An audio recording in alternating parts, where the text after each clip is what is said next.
Hello friends, good morning. നമ്മുടെ Kerala T V സീരിയലിലേക്ക് എല്ലാവർക്കും സ്വാഗതം. നല്ല ഇടിവെട്ട് എപ്പിസോഡാണ് ഇന്നത്തേത്. പാവം നമ്മുടെ ഉദയഭാനും ഒക്കെ പെട്ടുപോയി മക്കളെ, പെട്ടുപോയി. നമ്മുടെ ആര്യൻ പെടുത്തിക്കളഞ്ഞു.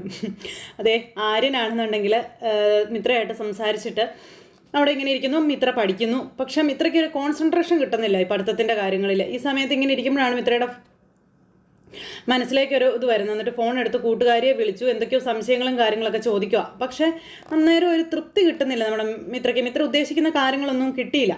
അപ്പോഴേക്കും ആര്യൻ എഴുന്നേറ്റ് വന്നിട്ട് അതെ, ആരോട് എന്തോ വിളിച്ച് ചോദിക്കുന്നുണ്ടായിരുന്നല്ലോ, സംഭവം എന്താണെന്ന് ചോദിച്ചു. ആര്യൻ എഴുന്നേറ്റ് വന്ന് അപ്പോൾ നാളെ രാവിലെ ഇൻറ്റേർണലിന് പ്രസൻറ്റ് ചെയ്യേണ്ടതാണ്, അപ്പോൾ ഒരു ഇത് വേണം എന്നൊക്കെ പറഞ്ഞു. പിന്നെ നമ്മുടെ ആര്യനൊന്ന് നോക്കട്ടെ എന്ന് പറഞ്ഞു. അപ്പോൾ ആര്യൻ ഇങ്ങനെ ഫോൺ എടുത്തു, ഏതോ ഒരു ഇതിലിങ്ങനെ അടിച്ചു നോക്കി കഴിഞ്ഞപ്പോൾ അതിൽ ഏറ്റവും സെറ്റപ്പുമായിട്ടൊരു നോട്ടും കിട്ടി. അത് കിട്ടിക്കഴിഞ്ഞപ്പോൾ മിത്ര ആര്യനെ കണ്ട് ഞെട്ടി. അപ്പോൾ മിത്രയ്ക്ക് ഇത്രയും കാര്യങ്ങൾ ചെയ്തു കൊടുത്തിട്ട് ആര്യൻ അവിടെ നിന്ന് എഴുന്നേറ്റ് പോയി. അപ്പോഴേക്കും ആര്യൻ്റെ പിന്നാലെ ചെന്നു മിത്ര. ആര്യ പ്ലീസ്, ഞാൻ പറയുന്നൊന്ന് കേൾക്കുമോ? ആര്യൻ കോളേജിൽ നിന്ന് മാറി നിൽക്കരുത്, കോളേജിലേക്ക് വരണം. ജോലി പാർട്ട് ടൈം ആക്കാരിയാ, അല്ലെങ്കിൽ ഒരു കാര്യം ചെയ്യാം, ഞാനും ഒരു പാർട്ട് ടൈം ജോലിക്ക് ചേരാമെന്നൊക്കെ മിത്ര ഇങ്ങനെ ആര്യനോട് പറയാം കേട്ടോ.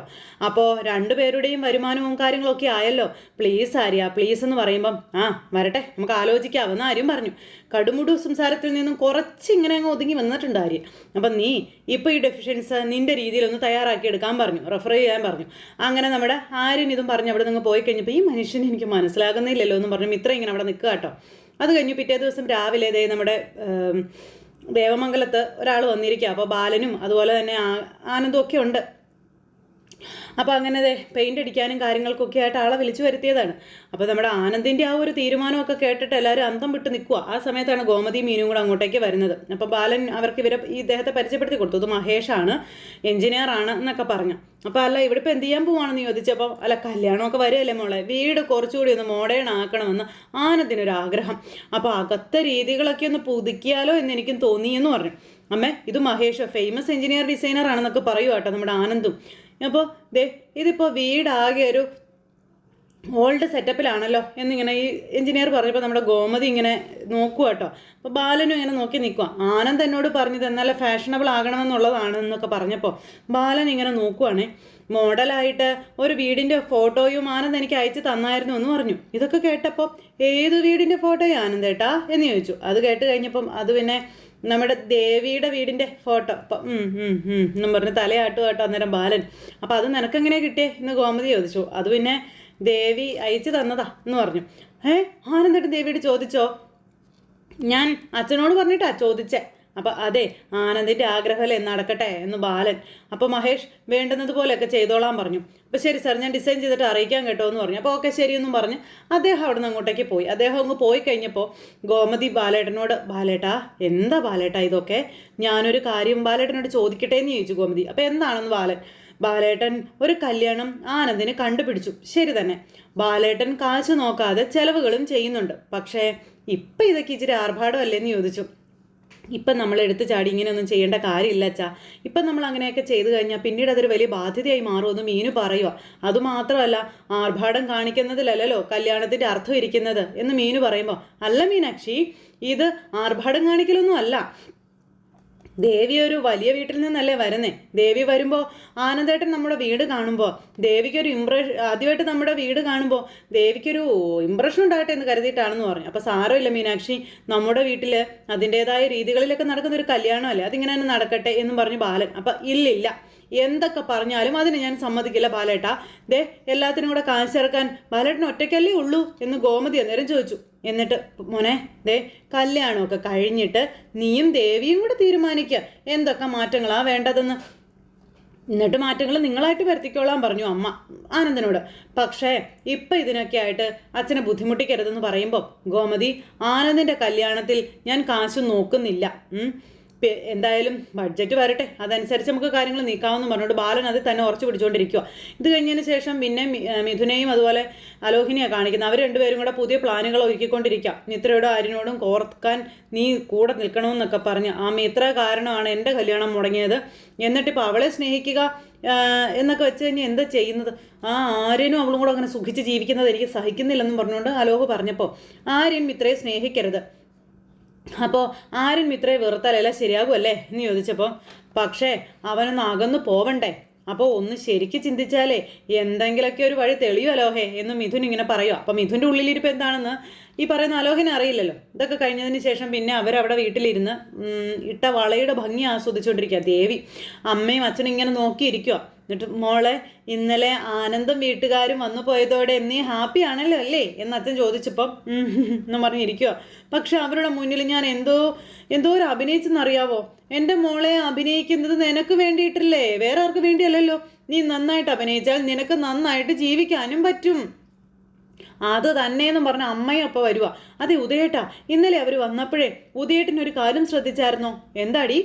അതെ, ആനന്ദൻ ഇവളുടെ അടുത്ത് നിന്ന് മാറുന്നേ ഇല്ലായിരുന്നേ. അപ്പോഴേക്കും ദേവിക്ക് ഭയങ്കര ചിരി. അതേടി നീ ഒന്ന് പറഞ്ഞ് ഞാനൊന്ന് കേൾക്കട്ടെ എന്ന് പറഞ്ഞ് ഉദയഭാനെ വിളിച്ച് അടുത്തിരുത്തുക. ഞാൻ പിന്നെ ഇത് ശ്രദ്ധിക്കാതിരിക്കൂടി എന്നും ചോദിച്ച.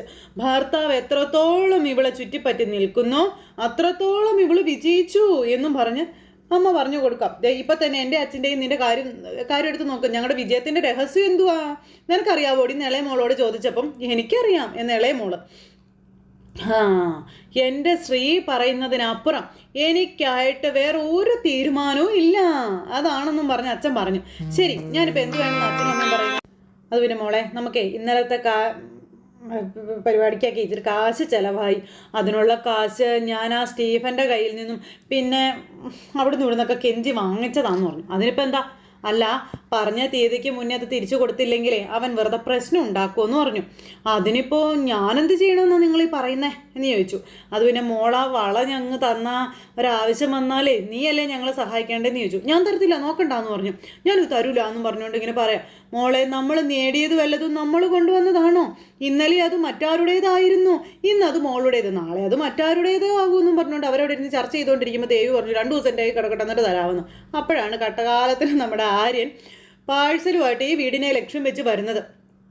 ഇവരവിടെ ഇരുന്ന് ഇങ്ങനെ തട്ടിയെടുക്കാൻ വേണ്ടി സംസാരിച്ചുകൊണ്ടിരിക്കുമ്പോൾ കോളിംഗ് ബെൽ അടിച്ച സമയത്ത് ആരാ ഈ നേരത്ത് എന്ന് ചോദിച്ചുകൊണ്ട് ഇയാൾ ഇങ്ങനെ പറഞ്ഞപ്പോൾ ഓർഡർ ചെയ്ത ഫുഡായിരിക്കും അച്ഛാന്ന് പറഞ്ഞു. എന്നപ്പോൾ നീ പോയി മേടിച്ചുകൊണ്ട് വരാൻ പറഞ്ഞു.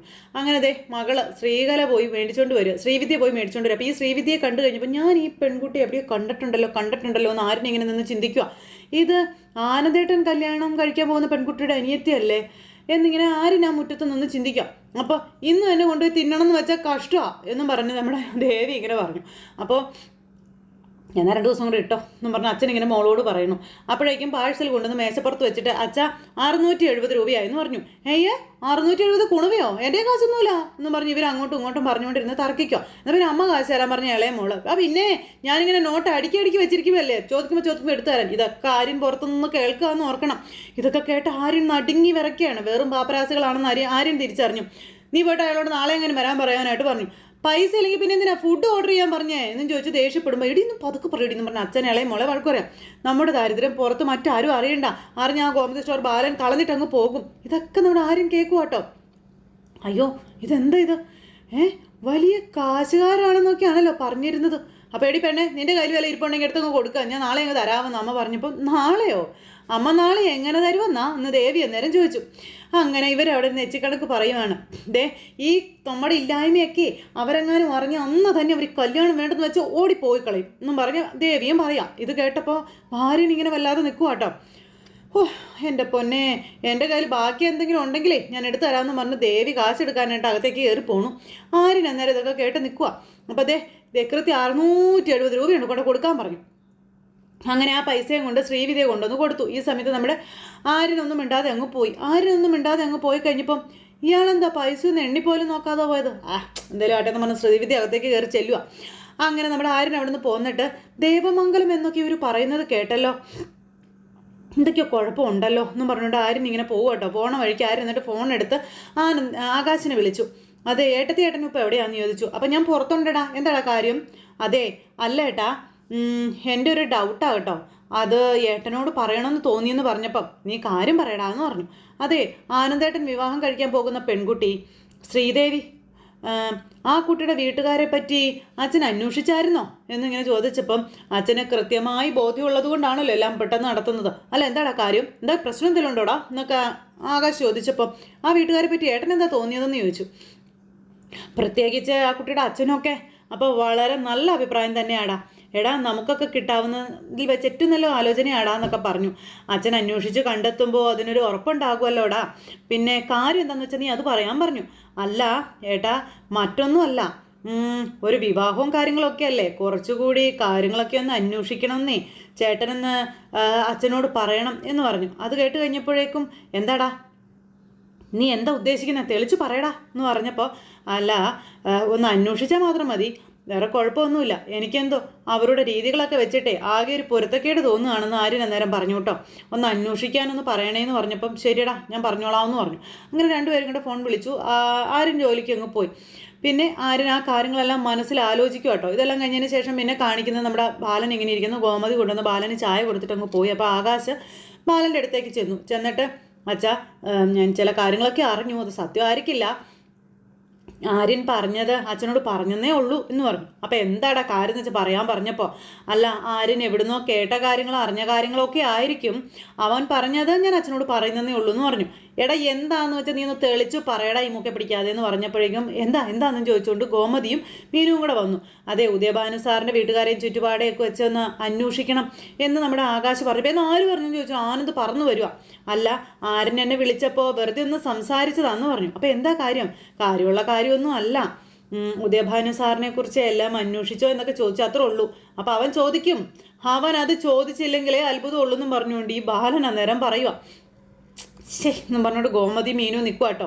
ഞാൻ കൊണ്ടുവന്ന കല്യാണം എങ്ങനെയെങ്കിലും അവന് പൊളിക്കണം, അത് അവൻ്റെ ഉദ്ദേശം, അത് ഇവിടെ നടക്കാനൊന്നും പോകുന്നില്ല എന്നും പറഞ്ഞുകൊണ്ട് ബാലൻ ഇങ്ങനെ പറയാം. അതുമാത്രമല്ല നമ്മളെല്ലാവരും നേരിട്ട് കണ്ടെല്ലാം മനസ്സിലാക്കിയതല്ലേ എന്നും വീട്ടുകാരെ പറ്റി നമുക്ക് അറിയാമല്ലോ, ഇനിയിപ്പോൾ എന്തോന്ന് അന്വേഷിക്കാനാണെന്ന് ആനന്ദ് ചോദിക്കുക. ആനന്ദിനാണ് ഇപ്പോൾ കെട്ടിയാൽ കൊള്ളാവുന്ന രീതിയിലാണ് നിൽക്കുന്നത്. അവൻ പിന്നെന്താ അങ്ങനെ പറഞ്ഞേ, അവനെ ഞാൻ വിളിച്ച് ചോദിക്കാമെന്ന് പറഞ്ഞപ്പം എടാ അവനെന്തെങ്കിലും തമാശ പറഞ്ഞായിരിക്കും ഇവിടെ അന്ന് ഗോമതി, അവൻ്റെ തമാശയൊക്കെ നിർത്താനേ എനിക്ക് അറിയാമെന്ന് അന്നേരം ഗോമതിയോടും എല്ലാവരോടും പറയുവാണ് നമ്മുടെ ബാലൻ. അവനും ആകാശം കല്യാണം കഴിച്ചതുപോലെ വേണം ആനന്ദും കല്യാണം കഴിക്കാൻ, അതാണ് അവൻ മനസ്സിൽ കാണുന്നത്. ഇതിപ്പോൾ നല്ല ഗംഭീരമായി കാര്യങ്ങൾ മുന്നോട്ട് പോകുന്നത് കണ്ടപ്പോഴേ അവന് സഹിക്കാൻ പറ്റുന്നില്ലെന്ന് പറഞ്ഞപ്പോൾ അച്ഛാ ആര്യൻ അങ്ങനെ ചിന്തിക്കുന്ന ആളല്ല എന്ന് മീനു പറഞ്ഞു. എൻ്റെ മകനെ പറ്റി എന്നെ ആരും പഠിപ്പിക്കണ്ട എന്ന് മീനുവിനോട് ബാലൻ അന്നേരം കയറി തർക്കിച്ചു പറയുക. ദേ കൊച്ചു നാൾ മുതൽ ഞാൻ എന്ത് ചെയ്താലും എന്തു പറഞ്ഞാലും അതിനെതിരായിട്ടേ അവൻ പ്രവർത്തിച്ചിട്ടുള്ളൂ പറഞ്ഞിട്ടുള്ളൂ എന്നും പറഞ്ഞ് അങ്ങനെ പറയുക കേട്ടോ. രാവിലെ ഉണർന്നെഴുന്നേറ്റ് പഠിക്കണമെന്ന് പറയും. രാവിലെ എഴുന്നേറ്റ് മറ്റുള്ളവർ പഠിക്കും, പക്ഷെ ഞാൻ മുഖത്ത് വെള്ളം കൊണ്ട് ഒഴിക്കുമ്പോഴേ അവൻ എഴുന്നേറ്റ് വരുവുള്ളൂ എന്ന് പറഞ്ഞുകൊണ്ട് ആര്യനെ കുറിച്ചുള്ള കാര്യങ്ങളൊക്കെ ബാലൻ ഇവരോട് പറയുക. ഇതൊക്കെ കേട്ടപ്പോൾ ഇവർക്ക് ദേഷ്യം വരാൻ തുടങ്ങി കേട്ടോ. അവനെ എന്നെ വെല്ലുവിളിക്കുക. അപ്പോൾ ഒന്ന് പോട്ടെ കളിയാന്ന് ധർമ്മം പറഞ്ഞു. നിങ്ങൾക്കത് പോട്ടെ എന്നൊക്കെ പറയാം, എന്നെ സംബന്ധിച്ചിടത്തോളം ഇതൊരു കളിയാക്കൽ തന്നെയാണ്, ഇതിന് ഞാൻ പകരം വീട്ടും. ആദ്യത്തെ ദിവസം അമ്പലത്തിലെ പോറ്റി നമ്മളോട് എന്താ പറഞ്ഞത്, ഉദയഭാനു സാറിനെ പറ്റി പറഞ്ഞത് നീയും കേട്ടതല്ലേ എന്ന് ചോദിച്ചു. അപ്പോൾ അതൊക്കെ ഞാനും കേട്ടതാ, എന്നിട്ട് നിനക്കെന്താ തോന്നിയത്, അതൊക്കെ പോട്ടെ അച്ചാന്ന് മീനു പറയുമ്പോൾ അതൊക്കെ പോട്ടെ എന്ന് നീ മിണ്ടായിരിക്കടി. ദേ ഗോമതി അമ്പലത്തിലെ പൂജാരി പറഞ്ഞപ്പോൾ നിനക്ക് എന്ത് തോന്നിയെന്ന് ചോദിച്ചപ്പോൾ ഗോമതി പറഞ്ഞു എനിക്ക് സന്തോഷമാണ് തോന്നിയതെന്ന്, സത്യമായിട്ട് തോന്നിയെന്നും പറഞ്ഞു. അങ്ങനെ അങ്ങോട്ടും ഇങ്ങോട്ടും ഓരോ കാര്യങ്ങൾ പറയാം. ഇതിപ്പോൾ എന്താണെന്ന് നിങ്ങൾക്ക് എല്ലാവർക്കും മനസ്സിലായില്ലേ. അവൻ ഈ കല്യാണം മുടക്കാൻ വേണ്ടിയിട്ടുള്ള പരിശ്രമമാണ്, അവൻ അറിഞ്ഞ കാര്യങ്ങൾ വെച്ച് അവന് ചിന്തിക്കാൻ പറ്റാത്ത ഒരു ബന്ധമാണതെന്ന് അവന് മനസ്സിലായി. അതുകൊണ്ടാണ് അവൻ ഇതൊക്കെ മുടക്കാൻ നോക്കുന്നത്. അതിനുവേണ്ടി അവൻ കാണിച്ചു കൂട്ടുന്ന കോപ്രായങ്ങൾ ഇതൊക്കെയെന്ന് പറഞ്ഞ് ബാലൻ പോട്ടെ ബാലേട്ട, അവൻ അവരുടെ വീട്ടിലും വന്നില്ല, ഇവിടുത്തെ കാര്യങ്ങളൊന്നും അറിഞ്ഞിട്ട് പോലും ഉണ്ടാവില്ല എന്നും പറഞ്ഞ് ഗോമതി ഇങ്ങനെ പറയുക കേട്ടോ. അപ്പോഴും ബാലൻ വിശ്വസിക്കുന്നില്ല, അവൻ എന്തെങ്കിലുമൊക്കെ ഒന്ന് വെറുതെ ചോദിച്ചതാകും എന്നും ഗോമതി. അപ്പോൾ അത് കേട്ടപ്പോഴും ഇവരാരും ഇത് മൈൻഡ് ചെയ്ത് നിൽക്കുക. കല്യാണമൊക്കെ ആകുമ്പോൾ എല്ലാം ആലോചിച്ചിട്ടൊക്കെ വേണമല്ലോ നടത്താനേ, അങ്ങനെ എന്തെങ്കിലും ആലോചിക്കാൻ വേണ്ടി അവൻ പറഞ്ഞതായിരിക്കും എന്നേ, അതങ്ങ് വിട്ട് കള ബാലേട്ടാ. ഇല്ല ഇത് ഞാൻ വിട്ട് കളയില്ല, ഇത് അങ്ങനെ അങ്ങ് വിടാൻ ഞാൻ തീരുമാനിച്ചിട്ടും ഇല്ല എന്നും പറഞ്ഞു ബാലൻ. അങ്ങനെ അതും പറഞ്ഞ് അന്വേഷിച്ച് നടത്തണം എന്നല്ലേ അവൻ ഉത്തരവിട്ടിരിക്കുന്നത്, അന്വേഷിച്ചിട്ട് തന്നെ നമുക്ക് നടത്താമെന്നും ബാലൻ. അങ്ങനെ അത് കേട്ടപ്പം അയ്യോ അച്ഛാ അതൊന്നും വേണ്ട അച്ഛാ, ദേ അതൊക്കെ മോശമായ കാര്യമല്ലേ അച്ഛാ, ഉദയഭാനു അങ്കിൾ വലിയ ആളല്ലേ അച്ഛാ, അങ്കിളിനെ ആൻ ചെയ്യുമ്പോൾ ഒരു രണ്ടുപേരെ വേറെ എവിടെ കിട്ടും. അപ്പം ഡേ ദേ ഒരു പൊടിക്ക് അടങ്ങടേ, ഇവിടെയുള്ളവരൊന്നും അത്ര മോശക്കാരല്ലെന്ന് നമ്മുടെ ധർമ്മം പറയുമ്പോൾ മാമാ ഞാൻ വെറുതെ പറഞ്ഞതേ ഉള്ളെന്നും പറഞ്ഞുകൊണ്ട് ആനന്ദ്. അപ്പോൾ ഇനി എൻ്റെ തീരുമാനം ഞാൻ പറയട്ടെ, ധർമ്മ ആകാശേ ദേ എന്താ ചോടി ഇവരുടെ അടുത്തേക്ക് വന്നു, ഞാൻ നിങ്ങളെ ഒരു കാര്യം ചുമതലപ്പെടുത്തുകയാണെന്ന് പറഞ്ഞു. അപ്പോൾ എന്താ അളിയാ നിങ്ങൾ രണ്ടുപേരും നാളെ ഉദയഭാനു സാറിൻ്റെ നാട്ടിൽ പോകണം. എന്നിട്ട് അദ്ദേഹത്തെ പറ്റി അവിടെയൊക്കെ ഒന്ന് അന്വേഷിക്കണമെന്ന് പറഞ്ഞു. അയ്യോ അച്ഛാ അതൊന്നും വേണ്ട എന്നും പറഞ്ഞുകൊണ്ട് ആനന്ദ്. അതെ, ആരും പറഞ്ഞ് ചിലപ്പോൾ വെറുതെ ആണെങ്കിലോ അച്ഛാ, അതിന് കാര്യമായിട്ട് എടുത്തൊരു അന്വേഷണം ഒന്നും വേണ്ട അച്ഛാ എന്ന് ആകാശ് പറഞ്ഞു. അതെ, നമ്മൾ വീട്ടിൽ പോയി വളയിട്ടു, അവിടുന്ന് ആഹാരവും കഴിച്ചല്ലോ. അതെ, വിവാഹം ഉറപ്പിച്ചതാണല്ലോ അച്ഛാ എന്ന് മീനു പറഞ്ഞപ്പോൾ അത് തന്നെ അച്ഛാ എന്ന് പറഞ്ഞു ആനന്ദ്. എന്തുറപ്പിച്ചാലും ശരി, ഉറപ്പിച്ചില്ലെങ്കിലും ശരി, നാളെ ആകാശം ധർമ്മനും കൂടി ചെന്ന് അന്വേഷിച്ചിട്ട് വന്നിരിക്കണം. അദ്ദേഹത്തിൻ്റെ കുറവുകൾ കണ്ടുപിടിക്കാനല്ല, ഉദയഭാനു സാറിൻ്റെ മഹാത്മ്യം മനസ്സിലാക്കാൻ വേണ്ടിയിട്ടാണെന്ന് പറഞ്ഞുകൊണ്ട് ഇങ്ങനെ പറയാം. അവിടെയുള്ള ഏതെങ്കിലും ഒരു പെട്ടിക്കടയിൽ ചോദിച്ചാൽ മതി, അപ്പം അറിയാൻ കാര്യങ്ങളെന്നും പറഞ്ഞുകൊണ്ട് ഇങ്ങനെ ബാലൻ കടുത്ത തീരുമാനം എടുക്കുവാണ്. എന്തായാലും വിനാശകാലേ വിപരീത ബുദ്ധി എന്ന് പറയുന്നത് പോലെ ബാലൻ അതിനകത്തേക്ക് അങ്ങ് ചെന്ന് വീണു നമ്മുടെ ആര്യൻ കാരണം. അപ്പം അങ്ങനെ ഒരു സിറ്റുവേഷനും കാര്യങ്ങളും കൂട്ടി ഇണക്കിക്കൊണ്ടാണ് നമ്മുടെ ഇന്നത്തെ കഥ വന്നിട്ടുള്ളത്. അപ്പോൾ എല്ലാവരും കാത്തിരുന്ന് കാണണോട്ടോ. എല്ലാവർക്കും നല്ലൊരു ദിവസം ആശംസിക്കുകയാണ്. എല്ലാവരുടെ സപ്പോർട്ടിനും സ്നേഹത്തിനും ഒത്തിരി നന്ദി ഹൃദയത്തിൻ്റെ ഭാഷയിൽ അറിയിക്കുന്നു. സൂപ്പർ കഥകളുമായി കാണുന്നത് വരെ എല്ലാവർക്കും ടാറ്റാ.